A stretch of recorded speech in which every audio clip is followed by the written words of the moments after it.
নমস্কার বন্ধুরা, আজ আবার একটা নতুন ব্লগ নিয়ে হাজির হলাম তোমাদের সামনে।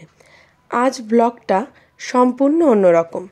হ্যাঁ, এটা ডেলি ব্লগই, কিন্তু অন্যরকম। এটা আমার বাবার বাড়ি। আমি বাবার বাড়িতে এসেছিলাম, সেখানকারই ব্লগ তোমাদের সাথে একটু শেয়ার করছি। যথারীতি দুপুরে রান্নাবান্না কোটা বাছা সবই চলছে, নিরামিষ রান্নাবান্না। হয়তো তোমরা অনেকেই জানবে যারা আমার দাদার চ্যানেলে আছো, আমার দাদা বৌদি নিরামিষ খায়, সেই জন্য নিরামিষটাই বেশিরভাগ হয়। তো আমি এমনি নিরামিষের দিনে এসেছিলাম। আজ বৃহস্পতিবার কি শুক্রবার ছিল, কয়েকদিন আগের ভিডিও আমি এসেছিলাম, তো তোমাদের সঙ্গে সেটাই আমি শেয়ার করব। তো চলো আজ আমার বাবার বাড়িটা তোমাদেরকে একটু ঘুরিয়ে দেখাই। এটা হলো আমার মায়ের ঠাকুর ঘর। আমার মা এখানে নিত্য সেবা দেন, দুবেলা জল মিষ্টি দেন। এখানে একটা ছোট্ট গোপাল আছে। গোপালটা আমার দিদার ছিল 5টা গোপাল। সেখান থেকেই মা একটা নিয়ে এসে পুজো করত। এখনও আছে। জাগ্রত লক্ষ্মীনারায়ণ আছে, শিব ঠাকুর আছে। তো আমি চলে এসেছি ছাদে। ছাদ থেকে আমাদের বাড়ির চারপাশটা খুব সুন্দর বোঝানো যায়। সামনে কিন্তু একটা বড় প্রাইমারি স্কুল, ওখানে আমরা সবাই পড়েছি ছোটবেলায়। দেখো চারপাশটা বাগান দিয়ে ঘেরা। বাগান দিয়ে ঘেরা বলতে বাগান বাড়ি যেটা, মানে ফুল বাগান টাগান দিয়ে কিন্তু না, বন জঙ্গল হয়ে গেছে।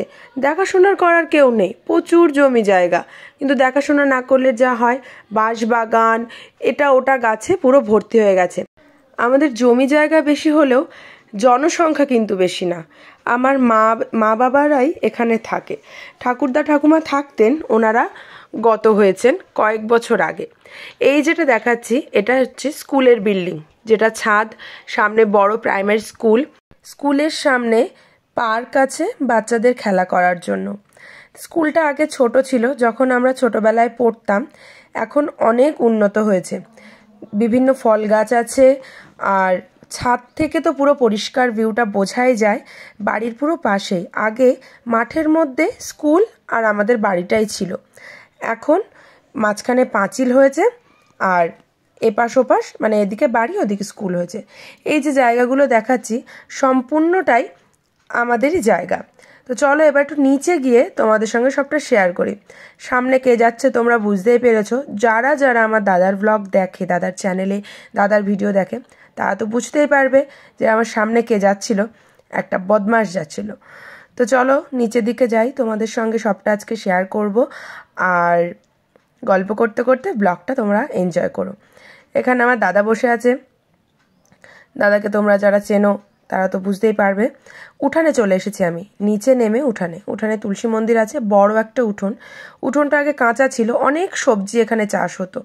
তো ওই যে বললাম দেখাশোনা করার কেউ না থাকলে যা হয়, বাবা পাকা করে দিয়েছে, কারণ প্রচণ্ড কাদায় গাড়ি ঘোড়া নিয়ে হাঁটা চলা ভীষণ অসুবিধা হতো, সেই জন্য পাকা করে দিয়েছে ওটা। আর এই যে জায়গাটা দেখতে পাচ্ছ, এই ডান সাইডে যেটা ভাঙা জায়গা, মানে মাটির ভিত হয়ে আছে, এই জায়গাটা ছিল আমার ঠাকুমা দাদুর বাড়ি। এই রিসেন্ট কয়েকদিন আগেই ভাঙা হয়েছে। এই ঘরদোরগুলো ভাঙার পরে জায়গাটা আরও বড় দেখাচ্ছে, আর যেন বড্ড ফাঁকা ফাঁকা লাগছে। এখানে অনেক বাচ্চারা খেলাধুলো করতে আসে, বিকাল হলেই ফুটবল ক্রিকেট এইসব খেলা করতে আসে। তো দেখতেই পাচ্ছ কতটা জায়গা জমি। তো তোমাদের সঙ্গে আজকে শেয়ার করে সত্যি খুব ভালো লাগছে। তো চলো এবার খেয়ে নেওয়া যাক, কারণ খিদে পেয়েছে। এখানে রান্নাও হচ্ছে বাঁধাকপির রসা, আর কি কি রান্না হচ্ছে আমি জানি না। তো যা হচ্ছে নিরামিষ হচ্ছে।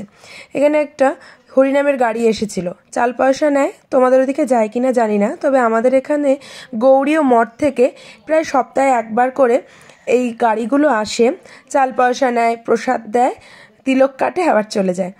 তো এখানে দুটো বাচ্চা দেখতে পাচ্ছ, মানে ওদের তো যেখানেই যাবে ওদের দুষ্টুমির শেষ নেই।